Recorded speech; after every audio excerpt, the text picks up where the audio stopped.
তো যারা ওনাকে ইন্টারভিউ করছেন আমাদের কাছে আমরা অবশ্যই মনে করি যে এই কনটেক্সটটার জন্য কেউ ভুলে না যান। ইলেকশন বাংলাদেশের ইতিহাসে আমরা এখনও বলছি বাংলাদেশের ইতিহাসে one of the best election হবে, কোনো আতঙ্কর কিছু নেই। আমাদের তরফ থেকে আমরা বারবার একটা কথাই বলছি যে ফেব্রুয়ারির প্রথমার্ধে ইলেকশন হবে, আর ইলেকশনের ডেটটা ঘোষণা করবেন ইলেকশন কমিশন, এবং ওনারা এই বিষয়ে বলেছেন তো সম্ভবত ডিসেম্বরের ফার্স্ট উইকে ওনারা জানাবেন। মূলত 4টা বিষয় নিয়ে এখানে আলোচনা হয়। প্রথম হলো সোশ্যাল মিডিয়ার যে ডিসইনফরমেশন, এটা খুবই প্রমিনেন্টলি আলোচনা হয়। আর একটা হচ্ছে পদায়ন। আপনি জানেন যে ইলেকশনের সময় যে মাঠ প্রশাসনে কীভাবে পদায়ন হবে সেই বিষয়টা একটা বড় ইস্যু, সেটা নিয়ে বিস্তারিত আলোচনা হয়, এবং ট্রেনিং নিয়ে আলোচনা হয়, এবং সিকিউরিটি সিচুয়েশন কীরকম হবে এবং সেখানে ডেপ্লয়মেন্টটা কীরকম হবে সেই বিষয়েও খুব গুরুত্বের সাথে আলোচনা হয়। প্রায় 2 ঘন্টার মিটিং ছিল।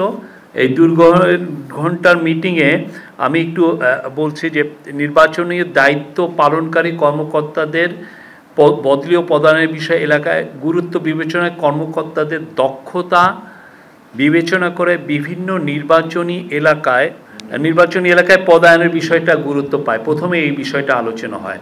তো সেই বিষয়ে আমি বলতে পারি যে একটা বিষয় জোর দেওয়া হয়েছে বোধ মাঠ প্রশাসনে, বিশেষ করে ডিসি, এডিসি, ইউএনওদের জন্য, এবং যারা ডিস্ট্রিক্ট ম্যাজিস্ট্রেট আছেন, ম্যাজিস্ট্রেরিয়াল রোলে যারা আছেন, তারা যাতে এমন কোনো পদায়ন না হয় যিনি গত 3টা ইলেকশনে ইনভলভ ছিলেন।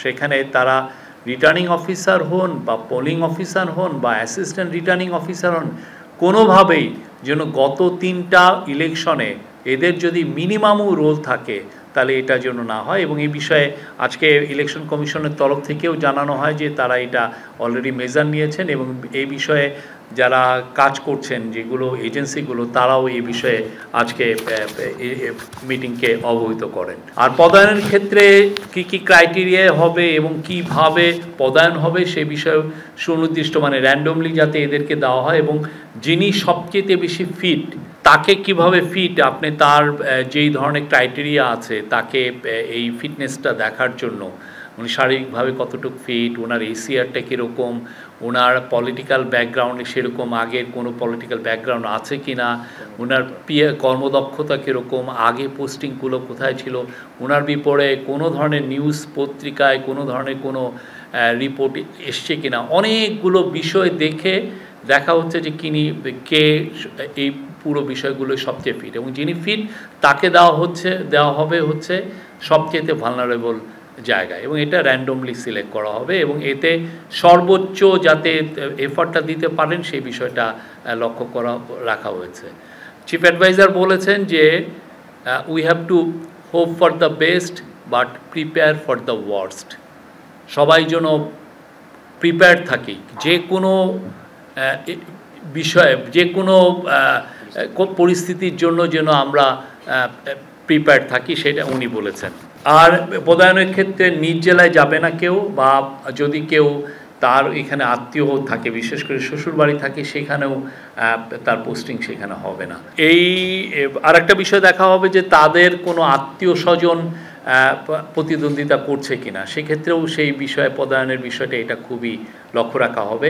আর এই বিষয়ে কাজ যে কর্মসূচি সেটা 1 নভেম্বর থেকেই শুরু হবে আপনার। এবং একই বিষয়ে পুলিশের তরফ থেকে বিশেষ করে লেফটেন্যান্ট জেনারেল জাহাঙ্গীর আলম চৌধুরীও জানিয়েছেন যে তারাও এইভাবেই দেখছেন যে কে সবচেয়ে ফিট, এবং তারা এইভাবে অলরেডি একটা লিস্টও করে ফেলেছেন 64 জনের, যে কোথায় কাকে কোথায় দেওয়া হবে, এবং এইটা যাতে র্যান্ডমলি হয় এবং এই বিষয়ে যাতে সর্বোচ্চ নিউট্রালিটি এবং আনবায়াস থাকে সেই বিষয়ে আজকে চিফ অ্যাডভাইজার বারবার বলেছেন। সোশ্যাল মিডিয়া নিয়ে যথেষ্ট আলাপ হয়েছে। সোশ্যাল মিডিয়ার মাধ্যমে আপনারা জানেন যে কিভাবে মিসইনফরমেশন, ডিসইনফরমেশন ছড়ানো হচ্ছে, সেটা নিয়ে আজকের মিটিংয়ে বড় রকমের আলাপ হয়, এবং দুইটা কমিটি করার কথা বলা হয়। একটা হচ্ছে সেন্ট্রাল কোঅর্ডিনেশন কমিটি, যারা এই পুরো কোঅর্ডিনেশনটা করবেন, এবং এই সেন্ট্রাল কোঅর্ডিনেশন কমিটিটা যাতে একদম উপজেলা পর্যন্ত এই কমিটিটা থাকে, এইটার জন্য বলা হয়েছে, এবং সেই বিষয়ে অলরেডি স্টেপ নেওয়া হচ্ছে। আর একটা হচ্ছে যে সেন্ট্রাল কমিটি ডিসইনফরমেশনের জন্য একটা কমিটি, এটা পুরো আপ টু সেন্ট্রাল একদম ইলেকশন কমিশনেও থাকবে, এটা এখানে মন্ত্রণালয়গুলোতেও থাকবে যারা এই বিষয়গুলো দেখছেন। আর অ্যাট দ্য সেম টাইম এটা উপজেলা লেভেল পর্যন্ত থাকবে, ডিস্ট্রিক্টে উপজেলা লেভেলে, যাতে ইনস্ট্যান্টলি একটা, আপনারা জানেন যে একটা সমস্যা হচ্ছে যে যদি কোনো ফেক নিউজ ছড়ানো হয় বা ডিসইনফরমেশন, দেখা গেলো এমন একটা ডিসইনফরমেশন ছড়ানো হচ্ছে বা এমন এআই দিয়ে এমন একটা ভিডিও ছড়ানো হচ্ছে যেইটা আপনাকে ফ্যাক্ট চেক করতে করতেই অনেক সময় আমাদের দেরি হয়ে যায়।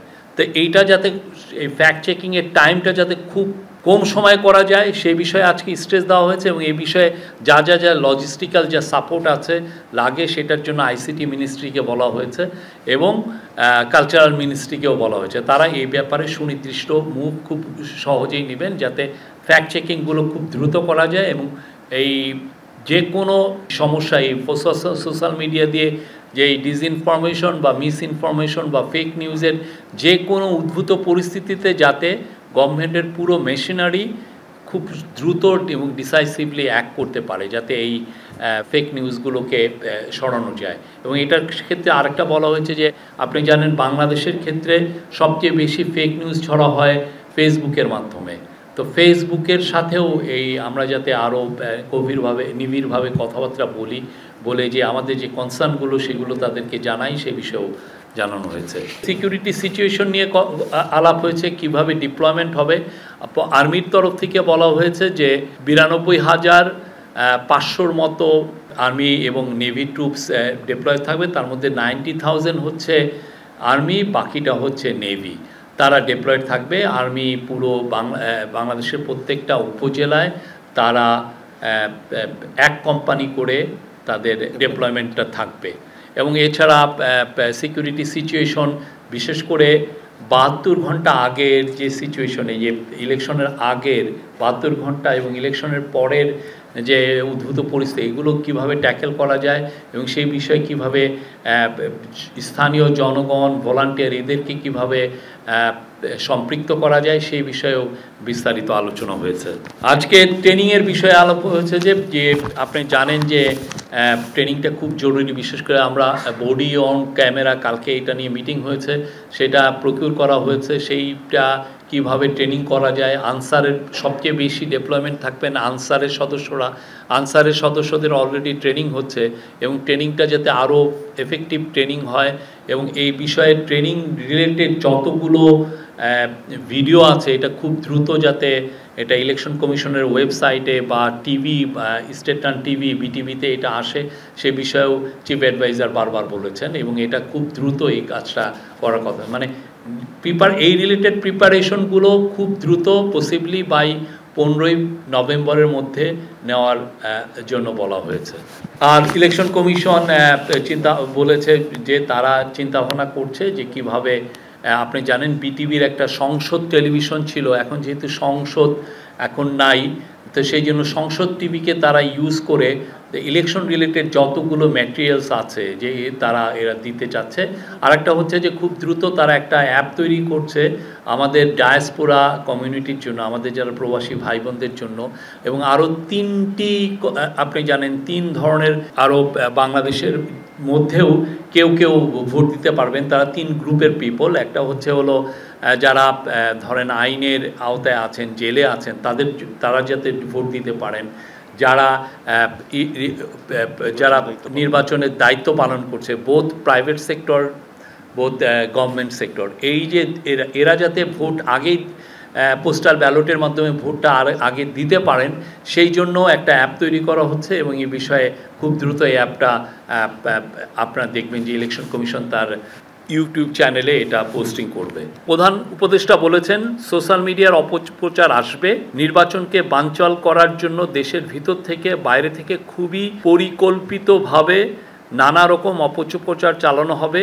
এআই দিয়ে ছবি ভিডিও তৈরি করে ছেড়ে দেওয়া হবে, এটাকে সামাল দিতেই হবে। একটা অপপ্রচারের রচনা হওয়া মাত্র সেটা ঠেকাতে হবে যেন ছড়াতে না পারে। প্রধান উপদেষ্টা আরও বলেন, আগামী নির্বাচন সুন্দর ও উৎসবমুখর করতে হলে মানুষের কাছে পৌঁছাতে হবে, নির্বাচনী নীতিমালা, ভোট কেন্দ্রের নিয়ম, কিভাবে ভোট প্রদান করতে হবে, কোথাও বিশৃঙ্খলা হলে কি করতে হবে, এসব বিষয়ে মানুষকে সচেতন করতে হবে।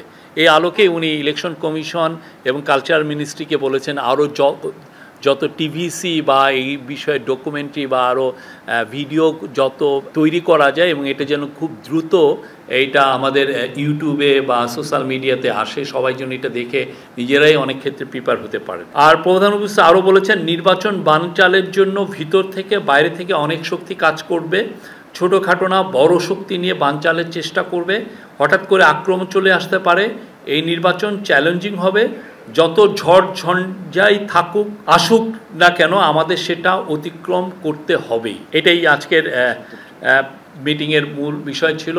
এই বিষয়ে আরও সামনে মিটিং হবে, কালকে সম্ভবত ইলেকশন কমিশনে সেক্রেটারিদেরকে নিয়ে একটা মিটিং হচ্ছে। আমাদের রিসেন্ট হোক বা আরও আগের যত ঘটনাগুলোই ঘটুক সবগুলো নিয়েই বিচার বিশ্লেষণ করা হচ্ছে। আগের ইলেকশনগুলো কিভাবে হয়েছে, কারা কারা এখানে জড়িত ছিলেন, তাদের বিষয়ে সব কিছু নিয়ে আলোচনা হয়েছে। আমরা এই পুরো সিকিউরিটি ফোর্সেস পুরোপুরি প্রিপেয়ার্ড যে কোনো পরিস্থিতি মোকাবেলা করার জন্য। আর আপনি যে ঘটনাগুলো বললেন সেগুলো অবশ্যই আমরা এগুলো ডিল করছি। এগুলো সিটি আর ড্যাফোডিলের ওইখানে আপনি জানেন যে ইভেনচুয়ালি এইটা পুলিশ এখানে গিয়েছে এবং এটাকে কন্ট্রোলে এনেছে। প্রথমটার উত্তর হচ্ছে আক্রমণে আপনি এখনই তো দেখছেন যে অনেকে নির্বাচন বানচালের জন্য দেশে বসে অনেকে অনেক ধরনের কনস্পাইরেসি করছে, আমরা এটা স্পষ্ট দেখছি। সেই বিষয়ে উনি সবাইকে অ্যালার্ট থাকতে বলেছেন, কেননা যারা পতিত স্বৈরাচার এবং তার দোসররা তারা তো অবশ্যই চাবে না যে দেশে একটা ফ্রি ফেয়ার ইলেকশন হোক। আপনি তার সেই 15.5 বছরে ধরে একটা ফ্রি ফেয়ার ইলেকশন হয়নি, একটা শুধুমাত্র তো সাধারণ ইলেকশন না, ওই সময় বোধহয় কত 10-15 হাজার ইভেন রুট লেভেলেরও তো ইলেকশন হয়েছে, ইউপি ইলেকশন হয়েছে, যে চেয়ারম্যান উপজেলা চেয়ারম্যানের ইলেকশন হয়েছে, আপনার মেয়রের ইলেকশন হয়েছে, পৌরসভার ইলেকশন হয়েছে, একটা ইলেকশনও ফেয়ার হয়নি। তো ওরা চাবে না যে বাংলাদেশে আর একটা ফেয়ার ইলেকশন হোক, কারণ এটা আনফেয়ার থাকলে ওরা দেশে চায় একটা ইনস্টেবিলিটি তৈরি করতে। সেই বিষয়েই চিফ অ্যাডভাইজার বলেছেন, সবাইকে বলেছেন সতর্ক থাকতে।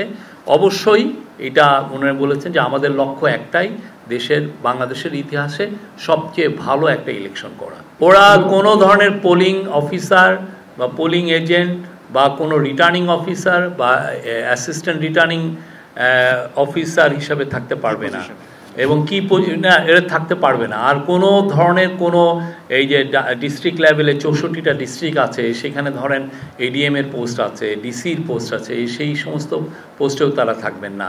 আর পুলিশের ক্ষেত্রেও একই জিনিস, যারা অলরেডি পুলিশ জানিয়েছে আজকের মিটিংয়ে, যারা এই ধরনের মিনিমামও যাদের এইখানে ইনভলভমেন্ট ছিল সবাইকেই ওইখান থেকে সরিয়ে দেওয়া হয়েছে।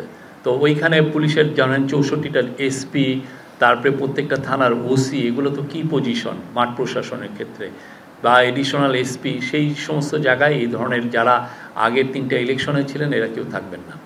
না, আমাদের হিসাবে প্রায় 4,89,000 যদি পোলিং অফিসার, তারপরে এর মধ্যে তো অনেক প্রাইভেট সেক্টরের আছেন। Returning officer, assistant returning officer মূলত আসেন হচ্ছে সরকারি কর্মকর্তাদের মধ্য থেকে। তো এটা স্ক্রুটিনি করা খুবই ইজি, আর ওগুলোও স্ক্রুটিনি করা খুব ইজি। আমরা এটার ব্যাপারে সর্বোচ্চ এফার্ট দেওয়া হচ্ছে, ইন্টেলিজেন্স এজেন্সিগুলো হেল্প করছে। তো আমরা নিশ্চিত যে এই সময়ে কোনো রকমের যারা আগের ইলেকশনগুলো মিনিমামও যাদের ইনভলভমেন্ট ছিল তারা থাকবেন না। এটা ইলেকশনের প্রিপারেশন নিয়ে আজকে আলোচনা হয়েছে। এই বিষয়ে ঐক্যমত্য কমিশনের কালকের যে তারা যে সুপারিশমালা দিয়েছে সেই বিষয়ে কোনো ধরনের কোনো আলোচনা হয়নি।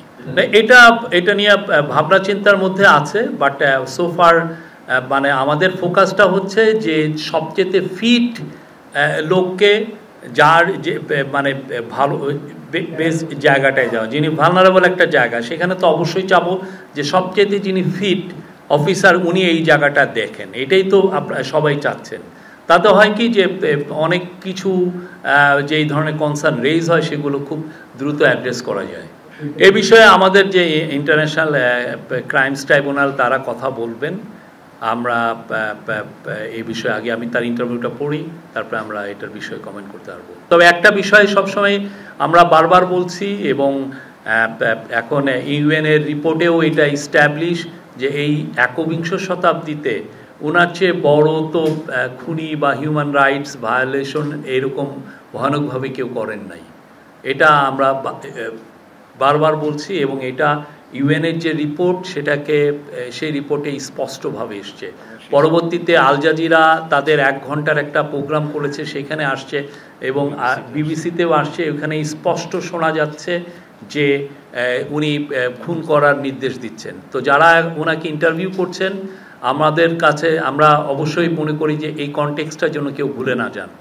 হ্যাঁ, আমরা এটা দেখছি এবং যারা ওনার যে ক্লেমগুলো উনি করেন সেটা যেন আনকনটেস্টেড না থাকে।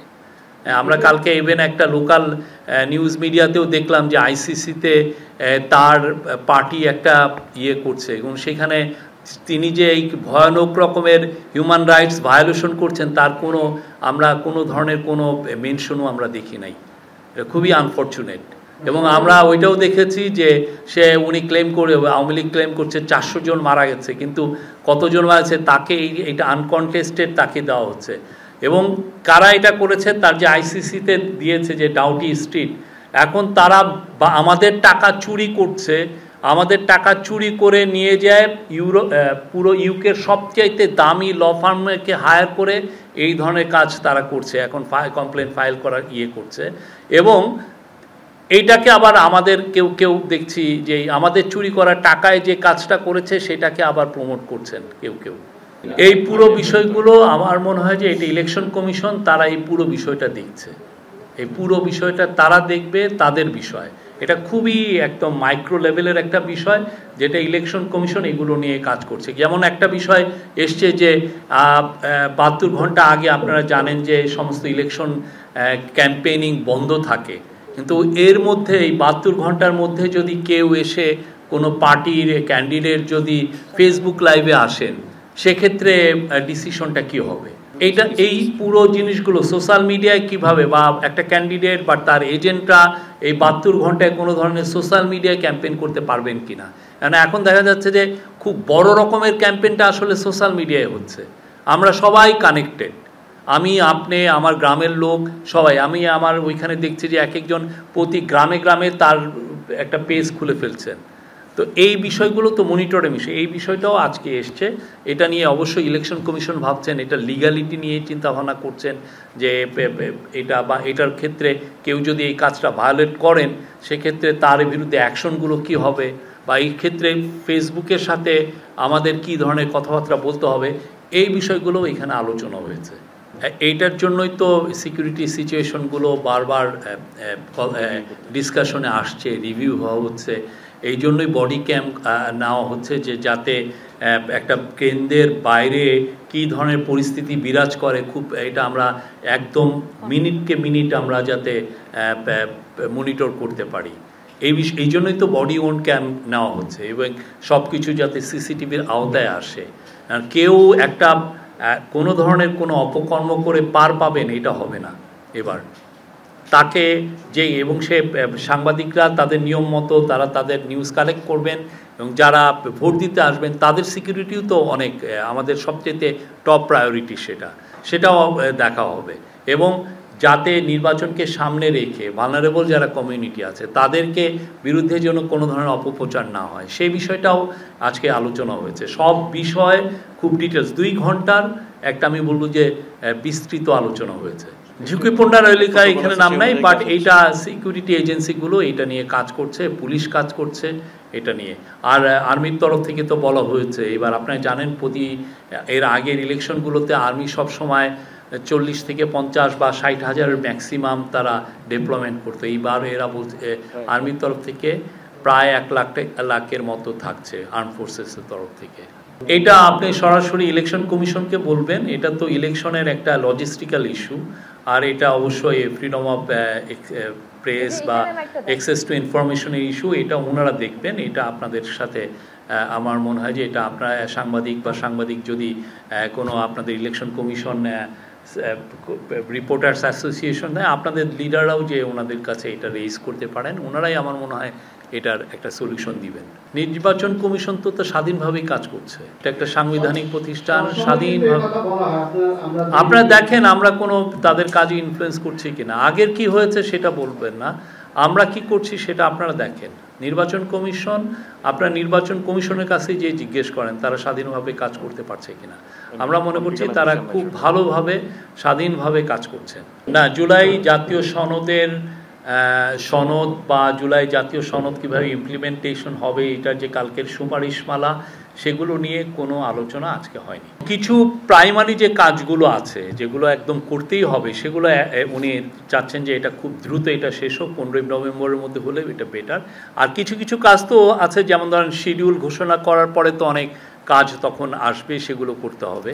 বাট কাজটা খুব, এবং আজকের থেকে মানে একটা দিনও যাতে নষ্ট না হয়, একটা দিনও কেউ যেন রিল্যাক্স না থাকেন, সেইটা উনি বারবার বলছেন যে যাতে কাজগুলো খুব ভালোভাবে সম্পন্ন হয়। এবং অনেকগুলো যেমন সোশ্যাল মিডিয়ার রিলেটেড যেমন একটা কমিটি করা, এটা এই কমিটি একদম উপজেলা উপযুক্ত করা, তারপরে এই যে বডি অন কাম এটার যে প্রকিউরমেন্ট সেগুলো করা, অনেক ক্ষেত্রে আনসারের কিছু কিছু ইস্যু আছে সেগুলো ইয়ে করা। এটা তো আমরা অ্যাটাক এই অর্থে বোঝাচ্ছি যে যারা এইটা মানে ধরেন অনেকে তো সাইবার অ্যাটাকও করছে। সাইবার মানে কি, সোশ্যাল মিডিয়ায় যে এক ধরনের ডিসইনফরমেশন ছড়াচ্ছে, এটাও তো এক ধরনের অ্যাটাক, ঠিক না? বা ধরেন অনেকে দেশের মধ্যে থেকে ইনস্ট্যাবিলিটি তৈরি করার চেষ্টা করছে, এটা তো আমরা দেখছি। তো সেগুলোর পরিপ্রেক্ষিতে এই কথাটা বলা হয়েছে। না না, কিসের আতঙ্কিত? ইলেকশন বাংলাদেশের ইতিহাসে, আমরা এখনও বলছি বাংলাদেশের ইতিহাসে one of the best election হবে, কোনো আতঙ্কর কিছু নাই। এই সম্ভাব্য আমাদের তরফ থেকে এখন আর কিছু নাই, এটা আমাদের তরফ থেকে আমরা বারবার একটা কথাই বলছি যে ফেব্রুয়ারির প্রথমার্ধে ইলেকশন হবে, আর ইলেকশনের ডেটটা ঘোষণা করবেন ইলেকশন কমিশন, এবং ওনারা এই বিষয়ে বলেছেন তো সম্ভবত ডিসেম্বরের ফার্স্ট উইকে ওনারা জানাবেন। এই আমরা এর বাইরে আমাদের বলার কিছু নাই, আমরা বারবার বলছি ইলেকশন ফেব্রুয়ারির প্রথমার্ধে হবে। প্রথম কথা হচ্ছে যে আপনি যে কি যেন অমোচনীয় যে কালি, আপনি ডাকসু রাকসু জাকসু চাকসু এটা নিয়ে সব মিলে ভোট দিয়েছেন কত? প্রায় 80,000। তো 80,000-এর মধ্যে কমপ্লেন করেছেন কতজন? 10 জন হবে সব মিলে কমপ্লেন করেছেন। আমরা কিন্তু 10 জনের বেশি কমপ্লেন পাইনি। তো এটাকে আপনি স্ট্যাটিস্টিক্যালি আপনি কি এটাকে সিগনিফিকেন্ট কিনা? এটা তো সিগনিফিকেন্ট কিছু না। একজন দুইজনের হয়তোবা তারা হাতের গঠনটাই এরকম যে সেখানে কালি বেশিক্ষণ থাকে না। তো এটা আমি বলছি না, বাট এটা খুবই কোনো মেজর কোনো কমপ্লেন না, আমরা এটাকে কমপ্লেন হিসেবে দেখছি না সেভাবে। সবসময় স্ট্যাটিস্টিক্যালি একটা জিনিস কতটা সিগনিফিকেন্ট সেটা একটা ইস্যু, এখানে কোনো ইস্যুই না। আর একটা যেটা বলছেন যে কোনো ইলেকশনের পরে যে একটা হই হুল্লোড় বা সোফার আমি বলবো যে ডাকসু রাকসু চাকসু জাকসুতে বাংলাদেশের ইতিহাসে 4টা খুব ভালো ইলেকশন হয়েছে। যারা জিতেছেন তারাও গ্রেসফুলি এই জিনিসটাকে জানিয়েছেন, আর যারা হেরেছেন তারাও আপনি এটা গ্রেসফুলি অ্যাকসেপ্ট করেছেন। আপনি কোনো ভায়োলেন্স দেখেছেন? আমি লাস্ট টাইম ঢাকা ইউনিভার্সিটিতে আমি যখন পড়েছি তখন যে ইলেকশন আমরা দেখেছি, যেই ধরনের ভায়োলেন্স, কিছু একটাও not a single incident of violence এই 4টা ইলেকশনে, not a single incident of violence. কেউ বলবে না যে আমাকে এসে উনি মেরেছেন বা আমাকে প্রহার করেছেন বা এই গোষ্ঠীগতভাবে এসে এই গ্রুপকে অ্যাটাক করেছে। অনেকে কমপ্লেন করেছেন, অনেকে এটা নিয়ে অস্থিরতা প্রকাশ করেছেন যে এত স্লো হচ্ছে কেন রেজাল্ট, এটা নিয়ে এক ধরনের ডিসঅ্যাপয়েন্টমেন্ট ছিল। বাট আমরা বলবো যে 4টা ইলেকশন বাংলাদেশের ইতিহাসে, স্টুডেন্ট কাউন্সিলের ইলেকশনের ইতিহাসে খুবই স্মরণীয় ইলেকশন। ভোটের প্রস্তুতি নিয়ে আলোচনা হয়েছে, কিন্তু গণভোট নিয়ে কোনো আলোচনা হয়নি। আমরা এটা এখনো দেখি নাই, বাট আওয়ামী লীগ তো নাই, আমরা তো কোথাও আওয়ামী লীগকে দেখি না। দুই একটা ঝটিকা মিছিল করেন এবং সেই অনুযায়ী কেউ হয়তো বা $2 পান, এই তো। স্বচ্ছতা আর নিরপেক্ষতার জন্যই তো এই এতগুলো কথা আমি বললাম। এই আজকের মিটিংটা কি জন্য? যে যাতে একটা স্বচ্ছ ইলেকশন হয়, নিরপেক্ষ ইলেকশন হয়। এই যে সরকার যে ব্যবস্থাগুলো নিচ্ছে, স্টেপসগুলো নিচ্ছে, মেজার নিচ্ছে, পুরোটাই তো হচ্ছে যে একটা স্বচ্ছ, একটা ফ্রি, একটা ফেয়ার, একটা ক্রেডিবল একটা ইলেকশন করা, এটা এই গভর্নমেন্টের একটা নৈতিক দায়িত্ব এবং সেই লক্ষ্যে তারা কাজ করে যাচ্ছে। আজকে এই যে বড় মিটিংটার পুরো 2টা ঘন্টা আলোচনাটাই ছিল এরকম, এইটার স্বার্থে কি কি করা যায় এইটার জন্য এই আলোচনাগুলো। ওই যে ভোট কেন্দ্রে কারা কারা সার্ভিং করবেন, কারা কারা পোলিং অফিসার হবেন, কারা কারা রিটার্নিং অফিসার হবেন, সেগুলো নিয়ে তো আলাপ হয়েছে, আমি তো বললাম। শুনেন, আপনি একটা নিয়ম, একটা সোসাইটিতে একটা রুলস অফ লতে চলে, রুল অফ লতে চলে, ঠিক না? তা আপনি যদি একটা লোকের এগেনস্টে যদি কমপ্লেইন আছে, অভিযোগ আছে, তো ওকে তো আপনি সাথে সাথেই তো আপনি তাকে তো আর স্যাক করতে পারেন না, যদি না এমন কোনো ভয়ানক কাজ করেন। তাকে সাসপেনশন করতে হয় বা ওএসডি করতে হয়, বা ওএসডি কেন করা হয়, কেননা তার পুরো বিষয়গুলো তো আপনার ইনভেস্টিগেট করতে হবে। সরকারের তো একটা নিয়ম আছে, সেই অনুযায়ী তারা তাদের নিয়ম অনুযায়ী চলেন, সেটা পুলিশের ক্ষেত্রে হোক, সরকারের ক্ষেত্রে হোক। তো সেই নিয়ম অনুযায়ী তারা মেনে চলেন। আর যদি ওই ধরনের কোনো সমস্যা তৈরি হয়, সেই অনুযায়ী আমাদের মেজার নেওয়ার যথেষ্ট ব্যবস্থা আছে। না, এটা আপনি খুব সুইপিং কমেন্ট করলেন। এইগুলো অনেক ধরনের কমিটি করা হয়, একটা ছোটোখাটো এ বিষয়ে অনেক ধরনের ইনভেস্টিগেশন করা হয়, সেটা ডিপার্টমেন্টাল ইনভেস্টিগেশনও আছে, বাইরেরও আছে। এইগুলো মানে আপনি এটা একটা পরিস্থিতি বুঝে। Thank you. Next level, well done, side by side, free.